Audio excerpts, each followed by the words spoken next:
আমরা আজকে এখানে সবাই একত্রিত হয়েছি যে কিছু বিষয় আপনাদেরকে জানানো এবং আপনাদের কাছ থেকে কিছু বিষয় আমরা জানবো।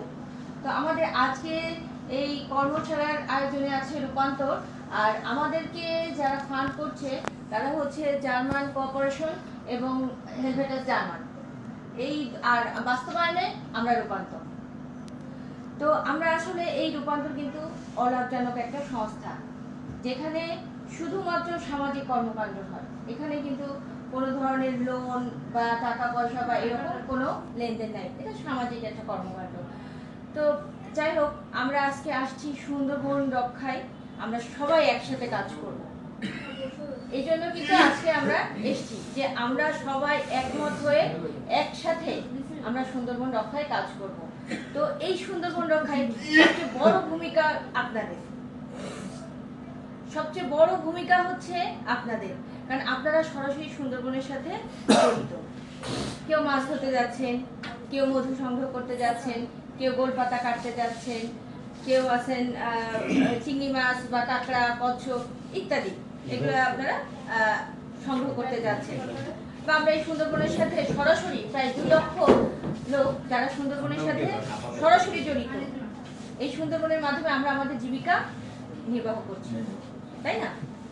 তাহলে এখন আমাদের এই যে সুন্দরবন, আমরা সুন্দরবন রক্ষা না করে এখন কিন্তু আমরা সুন্দরবন ধ্বংসের দিকে নিয়ে যাচ্ছি। কেন আমরা কি বলতে পারবো? এই প্লাস্টিক এবং পলিথিন, এইটার কারণে কিন্তু সুন্দরবন আস্তে আস্তে সুন্দরবনের যে জীববৈচিত্র্য আছে সব হারিয়ে যাচ্ছে। তার মূল কারণ হচ্ছে এই পলিথিন এবং প্লাস্টিক। এবং এই পলিথিন এবং প্লাস্টিকের কিন্তু অনেক ক্ষতিকারক দিক আছে, যেটা হয়তো আমরা জানি না। আমরা যারা এখানে আছি, আমার মনে হয় আমরা না জেনে এই কাজগুলো করি, কারণ আমরা জেনে কেউ এই কাজটা করি না। আমরা যদি জানতাম যে এই প্লাস্টিক পলিথিনের ক্ষতিকারক দিকটা, তাহলে আমার মনে হয় না যে আমরা এই কাজগুলো করতাম। আমরা যারা এখানে আছি তারা কিন্তু না জেনেও আমরা অনেক কাজ করছি।